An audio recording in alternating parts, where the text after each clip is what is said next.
आप भारत के किसी भी क्षेत्र में या भारत में कहीं भी क्या कर सकते हैं, कहीं भी क्या कर सकते हैं, निवास कर सकते हैं।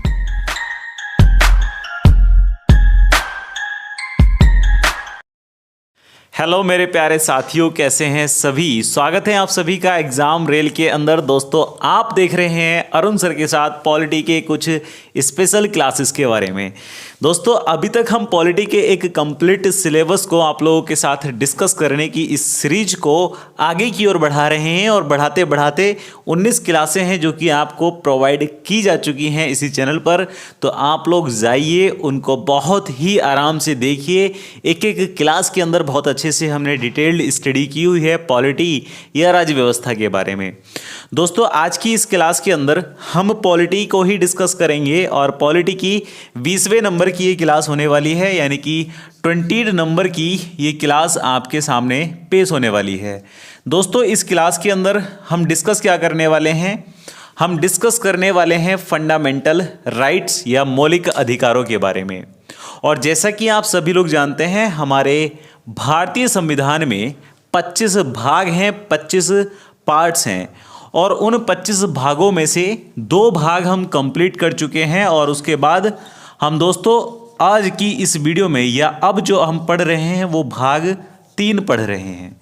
और ये जो भाग 3 है ये संबंधित है किससे, ये मौलिक अधिकारों से संबंधित है, ये फंडामेंटल राइट्स से संबंधित है। ठीक है, ये बातें हम कल भी आपके साथ डिस्कस कर चुके हैं कि भाग 3 में डिस्कशन किया जाएगा किसका, मौलिक अधिकारों का, फंडामेंटल राइट्स का। और आप सभी लोग बहुत अच्छी तरीके से जानते हैं कि मौलिक अधिकारों के जो आर्टिकल हैं वो 12 से 35 तक आर्टिकल्स हैं या अनुच्छेद हैं। दोस्तों इन सभी आर्टिकल्स को, इन सभी अनुच्छेदों को हम आपके साथ बहुत ही बेहतर लेवल पर प्रिपेयर्ड कर रहे हैं, तैयार कर रहे हैं। तो इन वीडियो को या इस वीडियो को लास्ट तक जरूर देखिएगा ताकि आपको एक एक पॉइंट, एक एक बात बहुत अच्छे से समझ में आ जाए। कल की ही वीडियो में हमने जानने का प्रयास किया था, समझने की कोशिश की थी कि आखिर ये मौलिक अधिकारों की मांग कब की गई, कैसे की गई और किसके द्वारा की गई। और उसके बाद दोस्तों हमने जाना था कि हमारे ही भारतीय संविधान में, हमारे ही इंडियन कॉन्स्टिट्यूशन में कितने मौलिक अधिकार हैं। और दोस्तों ये भी हमने जाना था कि हमारे पास जब संविधान हमें बनाकर दिया गया तब 7 मौलिक अधिकार उसमें मेंशन किए गए या 7 मौलिक अधिकारों की व्याख्या की गई। लेकिन दोस्तों सभी लोग जानते हैं कि जब 44वें नंबर का संविधान संशोधन हुआ 1978 में, तो जो 6ठे नंबर का संपत्ति का मौलिक अधिकार था उसको निरस्त कर दिया गया।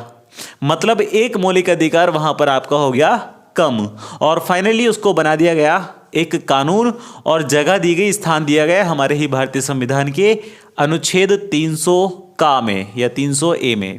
ठीक है, यहाँ तक की बात हमने समझ ली थी, जान ली थी। और हमने ये भी जाना था कि जितने भी मौलिक अधिकार हैं कौन कौन से। सबसे ही पहला मौलिक अधिकार हमारा होता है समानता का अधिकार। उसके बाद हम पढ़ते हैं स्वतंत्रता का अधिकार। तो जो समानता का अधिकार था या जो समानता का अधिकार है उसको हम अनुच्छेद 14 से अनुच्छेद 18 तक डिस्कस करते हैं। उसके बाद जो हमारा स्वतंत्रता का अधिकार है वो अनुच्छेद 19 से अनुच्छेद 22 तक डिस्कस किया जाता है। और दोस्तों ध्यान रखेंगे कि इनके बाद हम बात करेंगे शोषण के विरुद्ध अधिकारों के बारे में। और जो शोषण के विरुद्ध अधिकार हैं वो आपके आर्टिकल 23 और 24 में देखने को मिलेंगे। और साथ ही हम बात करेंगे धार्मिक स्वतंत्रता के बारे में। और जो धार्मिक स्वतंत्रता के अधिकार हैं वो आपके 25 से 28 आर्टिकल देखने को मिलेंगे। ये सभी बातें तो हमने डिस्कस कर ली हैं आपके साथ। और उसके बाद दोस्तों शिक्षा व संस्कृति का एक मौलिक अधिकार और आएगा 5वें नंबर पर। और उस मौलिक अधिकार को हम डिस्कस करेंगे आर्टिकल 29 और 30 में। उसके बाद हम पढ़ेंगे संपत्ति का मौलिक अधिकार जो आर्टिकल 31 में देखने को मिलेगा, लेकिन ये निरस्त हो चुका है, वर्तमान में ये कोई भी मौलिक अधिकार नहीं है। और उसके बाद हम बात करेंगे आर्टिकल 32 से आर्टिकल 35 तक, जो कि हमारे 7वें नंबर का मौलिक अधिकार हुआ करता था, लेकिन आज की डेट में 6ठे नंबर का मौलिक अधिकार है जो संबंधित है किससे, संविधान के औपचारों से या उपचारों से। ठीक है, तो संवैधानिक उपचारों से संबंधित है हमारा 7वें नंबर का मौलिक अधिकार, जो अब 6ठे नंबर पर आ चुका है।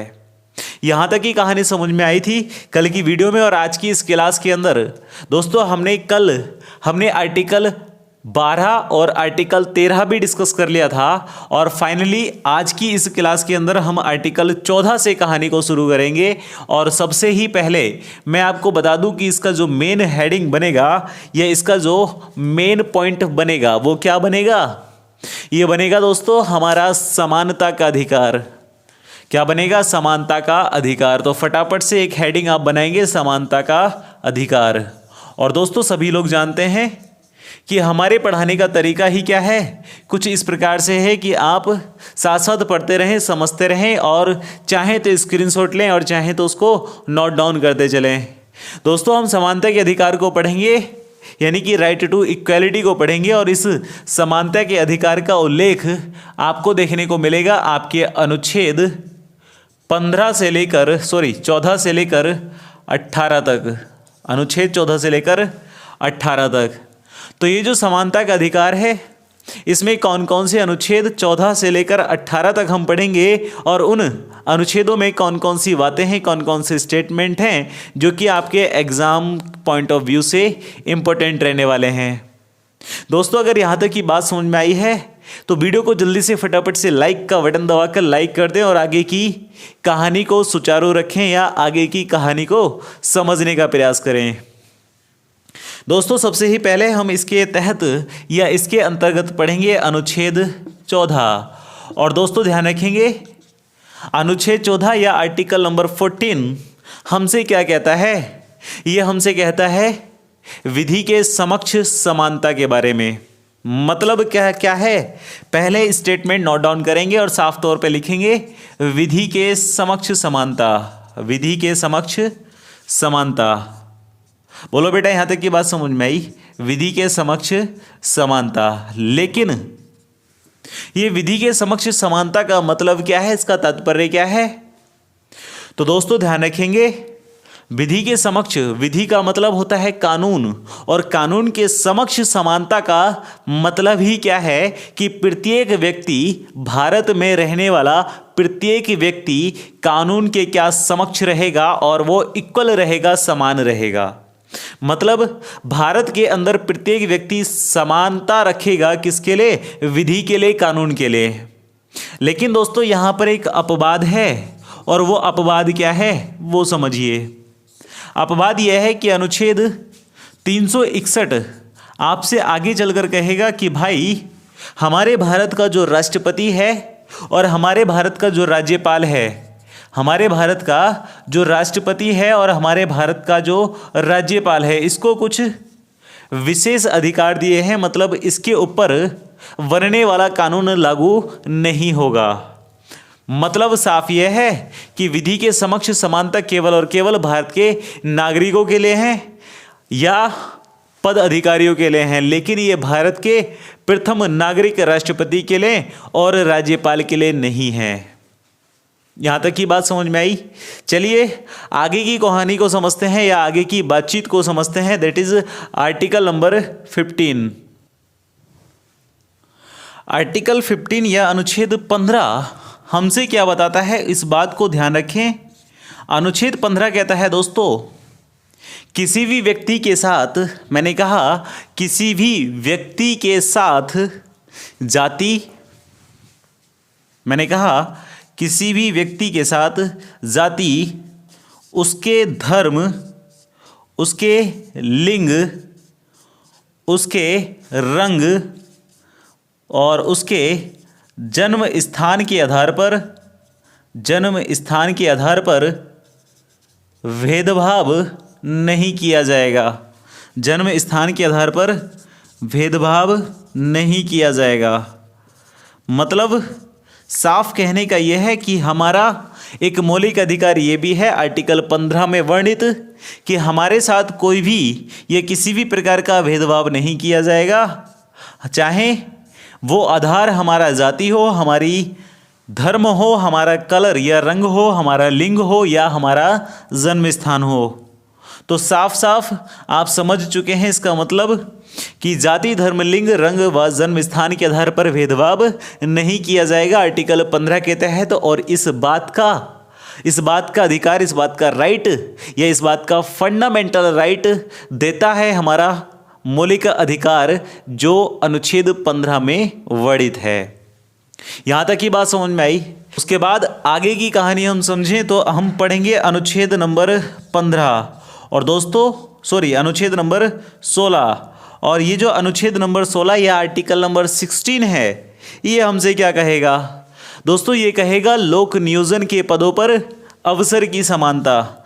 मतलब ऐसा कोई भी पद या ऐसा कोई भी सेक्टर जहां पर पब्लिकली बात की जा रही है, लोगों की बात की जा रही है, उसमें अवसर की क्या रहेगी? समानता रहेगी।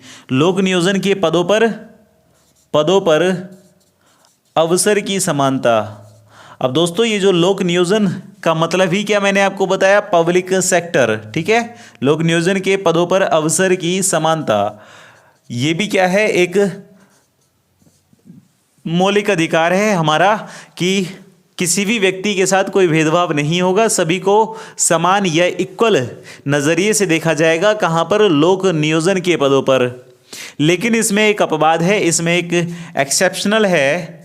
अपवाद क्या है? आप सभी लोग जानते हैं कि जितने भी कैंडिडेट एससी या एसटी होते हैं या फिर वो ओबीसी होते हैं, मतलब अदर बैकवर्ड क्लास होते हैं।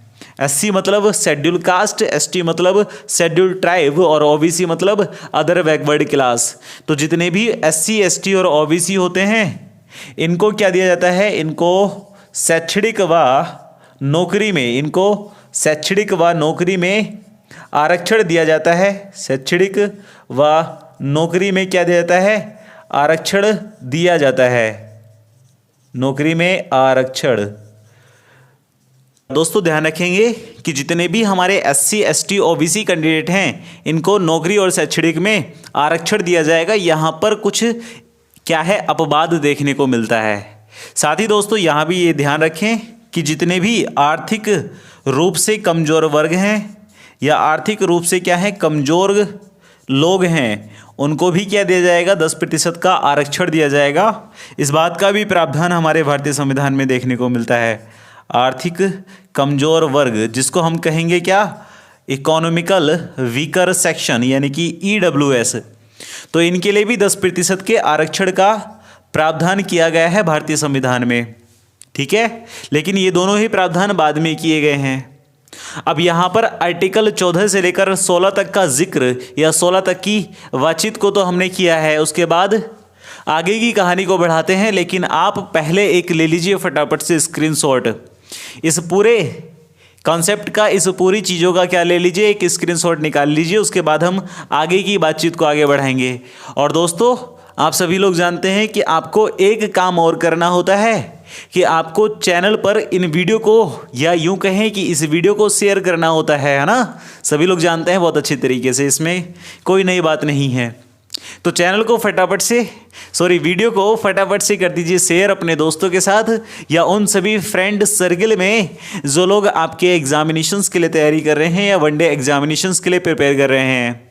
और मैं बता दूं कि जितना भी कंटेंट मैं यहाँ से ये वाला प्रोवाइड करा रहा हूँ पॉलिटी का, ये आपके उत्तर प्रदेश PCS के लिए, यानी कि उत्तर प्रदेश UP PSC की जितनी भी परीक्षाएं होती हैं PCS लेवल तक की, वहाँ भी वनडे एग्जामिनेशंस में, यानी कि उनकी जो प्रीलिम्स हैं उनके लिए भी ये महत्वपूर्ण साबित होंगी, ठीक है। बस कॉन्सेप्ट ही हमारा क्लियर होना चाहिए। ये आवश्यक नहीं है कि उसमें बहुत सारा मटेरियल आपसे पूछा जाएगा। अगर आपका कॉन्सेप्ट क्लियर है तो आपसे चीज़ें वही पूछी जाएंगी, लेकिन घुमा फिरा कर या बातों को तोड़ मरोड़ कर पूछा जाएगा। तो बहुत ज़्यादा हार्ड नहीं है या बहुत ज़्यादा चीज़ें अलग नहीं हैं। और साथ ही फटाफट से जो लोग न्यू हैं या नए फैमिली वाले हैं हमारे इस चैनल पर अभी वर्तमान में, वो फटाफट से फैमिली के सदस्य बन जाएं, यानी कि चैनल को सब्सक्राइब कर लें। और कमेंट बॉक्स में अपनी राय तो हमें बता ही सकते हैं, ठीक है। चलिए मैं साफ़ कर देता हूँ इसको। अगर कोई स्क्रीनशॉट नहीं ले पाया तो पीछे जाकर स्क्रीनशॉट लें या फिर साथ में नोट डाउन करते चलें। और उम्मीद करता हूँ ये सारी चीज़ें आपको स्पष्ट भी दिखाई दे रही होंगी। ठीक है ना। चलिए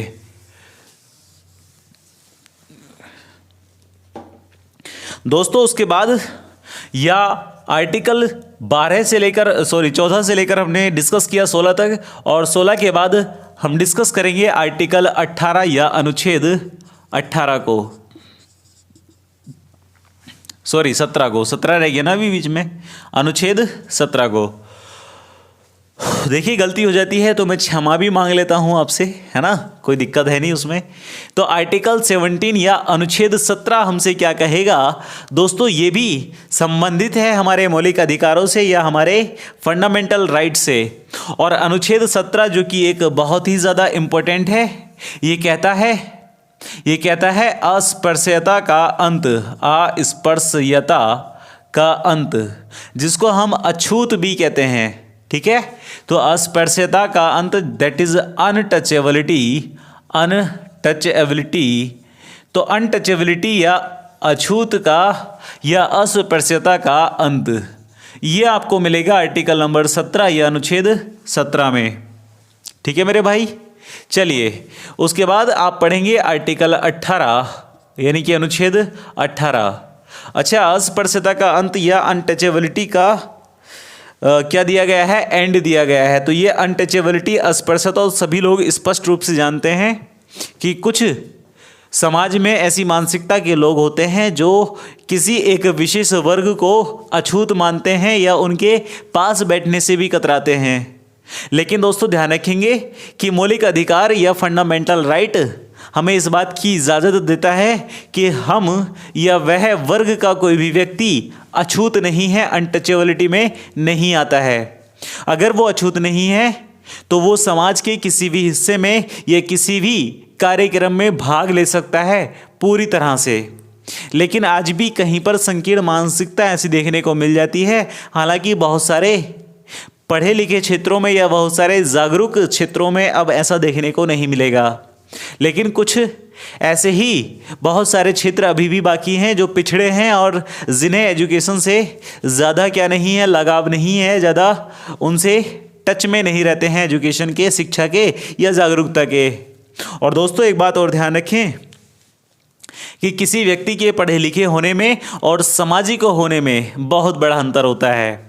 मतलब कोई व्यक्ति यदि पढ़ा लिखा ही है, केवल उसके पास एजुकेशनल नॉलेज है और उसके पास सामाजिक ज्ञान नहीं है, तो वह व्यक्ति सामाजिक नहीं कहलाता या लोगों का अच्छा नहीं माना जाता। ठीक है, और अगर लोगों के पास या किसी व्यक्ति के पास एजुकेशनल नॉलेज नहीं है, हमारी पाठ्यक्रम से संबंधित या हमारी पढ़ाई लिखाई से संबंधित कोई जानकारी नहीं है, लेकिन वो व्यक्ति बहुत ज़्यादा सामाजिक है, बहुत ज़्यादा सोशल की तरफ को सोचने विचार करने वाला व्यक्ति है, तो उस व्यक्ति को भी भरपूर इज्जत दी जाती है और लोग उसको एक पढ़ा लिखा ही मानते हैं। तो केवल पढ़ा लिखा होना ज़रूरी नहीं है, आपका सामाजिक होना भी ज़रूरी है, और सामाजिक होने से ही आपकी पहचान बनती है। हमेशा इस बात को ध्यान रखें। चलिए बात करेंगे अनुच्छेद 18 या आर्टिकल 18 के बारे में। और ये जो अनुच्छेद 18 है ये क्या बताता है दोस्तों, ये बताता है उपाधियों के अंत के बारे में, उपाधियों का अंत। और दोस्तों सभी लोग जानते हैं कि उपाधियों का अंत से क्या मतलब है। उपाधियों के अंत से मतलब यह है कि कोई भी व्यक्ति अपने लिए किसी उपाधि का प्रयोग नहीं करेगा। लेकिन दोस्तों इसमें भी कुछ प्रावधान है, कुछ प्रोविजंस अलग से किए गए हैं। और वो प्रावधान क्या हैं, वो प्रोविजंस क्या हैं, वो जस्ट इतने हैं कि यदि किसी व्यक्ति ने डॉक्टरेट या डिफेंस के सेक्टर में, डॉक्टरेट या डिफेंस के सेक्टर में क्या प्राप्त कर रखी हो, एक ख्याति प्राप्त कर रखी हो, तो तब वह व्यक्ति उपाधि का प्रयोग कर सकता है। लेकिन यदि किसी व्यक्ति ने डॉक्टरेट और डिफेंस को छोड़कर किसी अन्य क्षेत्र में कोई ख्याति प्राप्त की है, तब वह उपाधि का प्रयोग वैधानिक रूप से नहीं कर सकता। लेकिन आप सभी लोग जानते हैं कि मोस्टली लोग अपने ही किसी भी वैधानिक उपाधि का या अवैधानिक उपाधि का प्रयोग करने से नहीं कतराते, जानते हैं ना। चलिए, तो उपाधियों के अंत के बारे में डॉक्टरेट और डिफेंस को छोड़कर किसी अन्य क्षेत्र में अंत के बारे में बताता है कौन? हमारा आर्टिकल नंबर 18। और दोस्तों यहाँ पर एक और क्या है, छोटा सा प्रावधान और है। और वो छोटा सा प्रावधान क्या है कि भारत के अंदर या भारत से बाहर यदि कोई भी व्यक्ति किसी विदेशी संस्था से या विदेशी इंस्टीट्यूट से क्या प्राप्त करता है? किसी भी प्रकार की उपाधि प्राप्त करता है। दोस्तों क्या प्राप्त करता है? किसी भी प्रकार की उपाधि प्राप्त करता है, तो उस व्यक्ति को भारत के राष्ट्रपति से या भारत के प्रथम नागरिक से क्या लेनी होती है? अनुमति लेनी होती है। विशेष रूप से ध्यान रखेंगे। मतलब साफ यह है कि अगर आपको किसी विदेशी उपाधि ग्रहण करनी है या विदेशी संस्था से कोई उपाधि ग्रहण करनी है, तो आपको पहले क्या लेना होगा? राष्ट्रपति की अनुमति लेनी होगी। उपाधि के लिए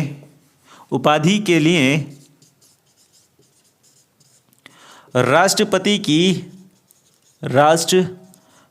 की अनुमति आवश्यक है। राष्ट्रपति की अनुमति क्या है दोस्तों? आवश्यक है, इंपॉर्टेंट है। मतलब जब तक राष्ट्रपति साहब अनुमति नहीं देंगे, आप किसी भी विदेशी संस्था से उपाधि नहीं ले सकते। मतलब साफ कहने का यह है कि यदि कोई भी फॉरेनर इंस्टीट्यूट, कोई भी विदेशी संस्था अगर किसी व्यक्ति को डॉक्टरेट की या कोई अन्य उपाधि देना चाहती है, तो उसके लिए पहले राष्ट्रपति की अनुमति लेनी होगी और फाइनली हम क्या ले सकेंगे? वहाँ पर विदेशी संस्थान से उपाधि ले सकेंगे। बहुत अच्छी तरह से आप ध्यान रखें दोस्तों। ये आर्टिकल 14 से लेकर आर्टिकल 18 तक की बातचीत थी, यानी कि जो संबंधित है किससे? समानता के अधिकार से या राइट टू इक्वलिटी के क्षेत्र से। इसके बाद हम बात करेंगे दोस्तों अगले ही हमारे अधिकार के या दूसरे मौलिक अधिकार के बारे में। लेकिन आप फटाफट से स्क्रीनशॉट निकालें क्योंकि मैं इसको करने वाला हूँ रफ। आगे की कहानी को फिर समझते हैं। इसको साफ कर देते हैं और आगे की बातचीत को समझते हैं। ये दोस्तों ये सभी मौलिक अधिकार हैं, ये फंडामेंटल राइट्स हैं। और मैंने आपको ये भी बताया था कि हमारे फंडामेंटल राइट्स को, मौलिक अधिकारों को कोई भी व्यक्ति या कोई भी पावर या कोई भी निकाय हमसे नहीं छीन सकता। ठीक है दोस्तों। इसके बाद हम बात करेंगे हमारे ही भारतीय संविधान में वर्णित अगले मौलिक अधिकार के बारे में। और अगला मौलिक अधिकार आपका संबंधित है या कौन सा है? इसको हम कहते हैं स्वतंत्रता का अधिकार। इसको क्या कहते हैं? स्वतंत्रता का अधिकार। और ये किस अनुच्छेद से किस अनुच्छेद तक आपको पढ़ने को मिलेगा? तो दोस्तों ये पढ़ने को मिलेगा आपका अनुच्छेद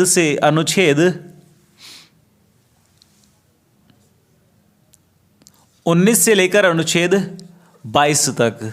ये पढ़ने को मिलेगा कहाँ से? अनुच्छेद 19 से लेकर अनुच्छेद 22 तक।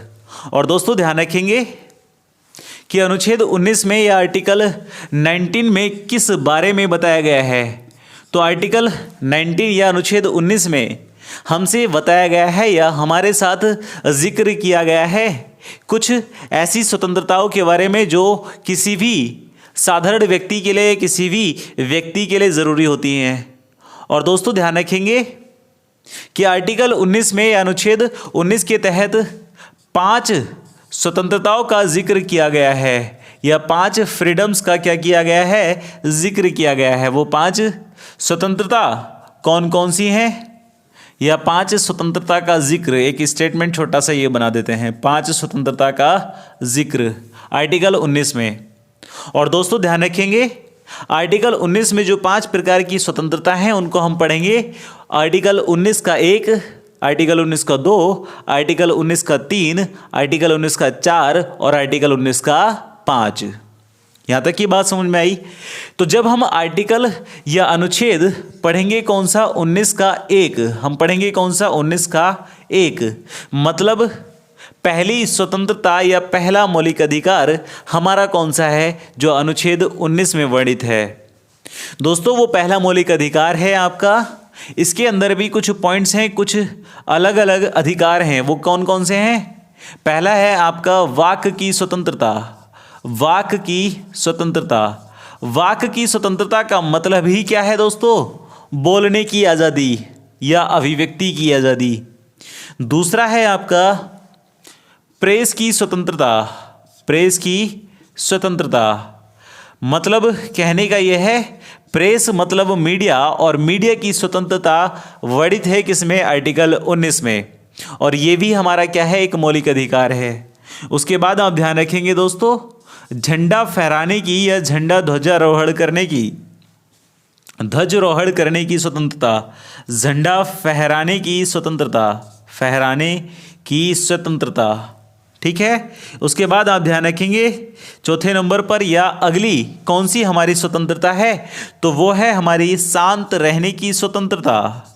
शांत रहने की स्वतंत्रता या शांत रहने का हमारा क्या है? एक अधिकार है। शांत रहने का अधिकार मतलब कहने का यह है कि यदि कोई व्यक्ति आपसे कोई ऐसी बात जानना चाहता है जो आपके लिए बेहद ज़रूरी है और उस व्यक्ति के लिए ज़रूरी नहीं है, या यूँ कहें कि यदि कोई व्यक्ति आपसे कोई लीगल और इलीगल बात जानने की कोशिश कर रहा है, तो आपके पास एक अधिकार है, एक राइट है कि आप शांत रह सकते हैं और वो आपसे ज़बरदस्ती नहीं बुलवा सकते। आर्टिकल 19 के 1 में 5वें नंबर की एक और आज़ादी आती है, एक और स्वतंत्रता आती है, और वो स्वतंत्रता कहलाएगी आपकी जानने का अधिकार। मतलब आप क्या कर सकते हो? किसी भी बातचीत को जान सकते हो और आपके पास ये पूरा अधिकार है कि आप जानने की कोशिश करें या जानने का मतलब यहाँ ये भी है कि आप किसी भी विषय के बारे में जानें या उसके बारे में गहन अध्ययन करें, इस बात का भी अधिकार आपके पास है 19 के 1 में। और उसके बाद दोस्तों एक है हमारे पास सूचना का अधिकार, जिसको हम कहते हैं राइट टू इन्फॉर्मेशन। सूचना का अधिकार मतलब राइट टू इन्फॉर्मेशन, या फिर इसको हम कहते हैं RTI। ठीक है मेरे भाई, RTI। ठीक है मेरे भाई। चलिए, एक मतलब बन गया क्या? एक तकिया कलाम, है ना? तकिया कलाम नहीं, क्या कहते हैं इसको? चलो जो भी कहते हैं कमेंट में बता देना। ठीक है, उम्मीद है मोस्टली लोग बताएंगे। दोस्तों 19 के 1 में हमने ये स्वतंत्रताएं हैं जो केवल और केवल अभी एक प्रकार की स्वतंत्रता का हमने जिक्र किया है, बाकी अभी 4 स्वतंत्रता और हमारे सामने बसती हैं। और वो 4 स्वतंत्रता कौन कौन सी हैं दोस्तों? वो 4 स्वतंत्रता कौन कौन सी हैं, इस बात को हम कल की क्लास में डिस्कस करेंगे। आज का टाइम इतना ही पूरा यहाँ कर देते हैं, या बताएं आपको? चलिए एक बार छोटी सी झलक जान लेते हैं, छोटी सी बातचीत जान लेते हैं उसी आर्टिकल 19 के तहत कौन कौन सी अन्य 4 स्वतंत्रताएं भी हमें देखने को मिलेंगी। दोस्तों आर्टिकल 19 के तहत जो अन्य 4 स्वतंत्रताएं हैं या अन्य 4 फ्रीडम्स हैं हमारे पास, वो कौन कौन सी रहेंगी? तो ध्यान रखें आर्टिकल 19 के 2 में, आर्टिकल 19 के 2 में हमें बताया जाएगा या हमें एक स्वतंत्रता ये मिलेगी कि आप कोई भी सम्मेलन का आयोजन कर सकते हैं, लेकिन आपके पास क्या नहीं होने चाहिए? हथियार नहीं होने चाहिए, और सम्मेलन क्या हो? शांतिपूर्ण तरीके से हो। तो मतलब कहने का यह है कि शांतिपूर्ण तरीके से व निरायुध, शांतिपूर्ण तरीके से व निरायुध मतलब बिना हथियार के क्या कर सकते हैं? सम्मेलन का आयोजन कर सकते हैं। सम्मेलन का आयोजन ये मिलेगा किसमें? आर्टिकल 19 के 2 में। ठीक है। उसके बाद आर्टिकल 19 के 3 में हम देखेंगे, या आर्टिकल 19 के 3 में हम जानेंगे किसी भी संघ को बनाने की स्वतंत्रता। आर्टिकल 19 के 3 में हम जानेंगे संघ को बनाने की स्वतंत्रता। दोस्तों संघ बनाने की स्वतंत्रता से मतलब है कि आप क्या बना सकते हो? कोई यूनियन बना सकते हो। संघ बनाने की स्वतंत्रता, आप क्या बना सकते हो? एक यूनियन बना सकते हो, एक संघ बना सकते हो। आप चाहे किसी प्राइवेट सेक्टर में कार्य कर रहे हो या आप पब्लिक सेक्टर में कार्य कर रहे हो, तो आपके पास क्या है? एक संघ बनाने की क्या है? स्वतंत्रता है। आप यूनियन बना सकते हैं। To be make a union, this is the freedom. ठीक है, ये एक फ्रीडम है जो हमें क्या देगा? एक संघ बनाने की स्वतंत्रता प्रदान करेगा, जो कि आर्टिकल 19 के 3 में है। दोस्तों उसके बाद आर्टिकल 19 के 4 में या आर्टिकल 19 में जो चौथे नंबर की हमारी स्वतंत्रता है, जो चौथे नंबर का फ्रीडम है, वो क्या है? तो दोस्तों ध्यान रखेंगे, आर्टिकल 19 का 4 हमें एक स्वतंत्रता ये देता है कि आप देश में कहीं भी क्या कर सकते हैं, घूम सकते हैं या फिर सकते हैं। तो मतलब घूमने फिरने की स्वतंत्रता, घूमने फिरने की स्वतंत्रता या आज़ादी, ये भी आपको कहाँ मिलेगी? आर्टिकल 19 के 4 में। बहुत साधारण सी बात है, आप कहीं भी घूम सकते हैं, कहीं भी फिर सकते हैं। लेकिन यदि किसी ऐसे सेक्टर में, किसी ऐसे क्षेत्र में जहां जाना ही प्रतिबंधित हो, वहां आप नहीं घूम सकते। और अगर किसी सेक्टर में आप डॉक्यूमेंटेशन पूरा करने के बाद या अपने कागजात पूरे कराने के बाद जा सकते हो, तो वहां आपको स्वतंत्रता दे दी जाएगी। दोस्तों उसके बाद हम बात करेंगे आर्टिकल 19 के 5 की। मतलब 19 में ही 5वें नंबर की कौन सी स्वतंत्रता है? तो जस्ट सिंपल से तरीके से आपको ध्यान रखनी है, आप भारत के किसी भी क्षेत्र में या भारत में कहीं भी क्या कर सकते हैं, कहीं भी क्या कर सकते हैं, निवास कर सकते हैं, निवास कर सकते हैं। मतलब आपके पास स्वतंत्रता है कि आप भारत में कहीं भी निवास कर सकते हैं, अपना घर बना सकते हैं। ठीक है, तो ये हमारे कुछ 5 प्रकार की स्वतंत्रताएं हैं जो कि आर्टिकल 19 में वर्णित हैं। फटाफट से निकाल लीजिए स्क्रीनशॉट और उसके बाद कहानी को आगे की ओर लेके चलेंगे। दोस्तों अगर ये सारी बातें आपको बहुत अच्छे से समझ में आ रही हैं तो आप फटाफट से क्या कर दीजिए, चैनल को सब्सक्राइब करने के बाद वीडियो को लाइक कर दीजिए, कमेंट बॉक्स में अपनी राय भी हमें बता दीजिए।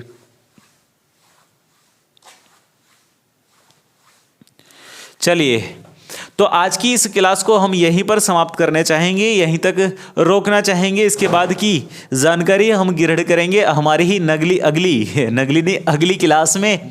और अगली क्लास में हम बहुत सारी चीज़ें आप लोगों के साथ डिस्कस ये करेंगे कि हमारे पास और कौन कौन सी क्या है आज़ादियाँ हैं। दोस्तों अन्य आज़ादियों को या अन्य स्वतंत्रताओं को हम आपके साथ पढ़ेंगे या डिस्कस करेंगे अगली क्लास में, तो आप उस क्लास में भी हमारे साथ ज़रूर बने रहें। भाई क्यों बार बार परेशान कर रहा है भाई? चलिए, छोटा सा एक क्या रखा है, एक स्टूल रखा है मार्कर वगैरह रखने के लिए, ये डस्टर रखने के लिए। स्टूल भी नहीं, एक छोटा सा ही है, मतलब होता है ना लैम्प वैम्प रखने का स्टैंड टाइप का, तो वो परेशान कर रहा है। चलिए, आप बिल्कुल भी परेशान ना हो उससे, आप बस अपने फोकस का कार्य करो। चैनल को सब्सक्राइब करो जल्दी फटाफट से, और जितना हो सके वीडियो को शेयर कर दो, लाइक ठोक दो, कमेंट बॉक्स में अपनी राय बता दो। दोस्तों जितनी भी स्वतंत्रताएं हैं इनको मैं कल भी डिस्कस करूंगा, लेकिन लिखूंगा नहीं। लिखा मैंने आज है, तो आप आज की ही क्लास को कल जब मैं पढ़ूंगा या जब मैं पढ़ाऊंगा तो इसको ज़रूर ध्यान रखें। ठीक है, आगे की बातचीत हम कल करेंगे। बाकी सभी लोगों को बहुत बहुत बहुत ज़्यादा शुक्रिया, जो लोग सपोर्ट कर रहे हैं और जो लोग सपोर्ट भी करने वाले हैं उनको बहुत ज़्यादा शुक्रिया। ठीक है, तो फटाफट से आप लोग सपोर्ट में बने रहें, मैं आप लोगों की सपोर्ट में बना ही रहूँगा। ठीक है ना? तो पॉलिटी का कंप्लीट सिलेबस हम यहाँ से डिस्कस करेंगे, और भी चीज़ें मैं चैनल पर नई नई लेकर आने वाला हूँ। लाइक मंथली करंट अफेयर मैं आप लोगों के सामने लाने वाला हूँ, पेश करने वाला हूँ, तो उसको भी ज़रूर आप देखिएगा। ठीक है, चलिए, लव यू ऑल। मुलाकात होती है नेक्स्ट क्लास में, अगली क्लास में। जब तक के लिए आप पढ़ते रहें, स्वस्थ रहें और अच्छे से पढ़ाई लिखाई खिलाई पिलाई भी करें। Take care, all the best. जय हिंद, जय भारत। मैं हूं अरुण कुमार, आप देखते हैं एग्जाम रेल, और एग्जाम रेल के इस सफ़र को आज यहीं तक समाप्त करते हैं। Good bye.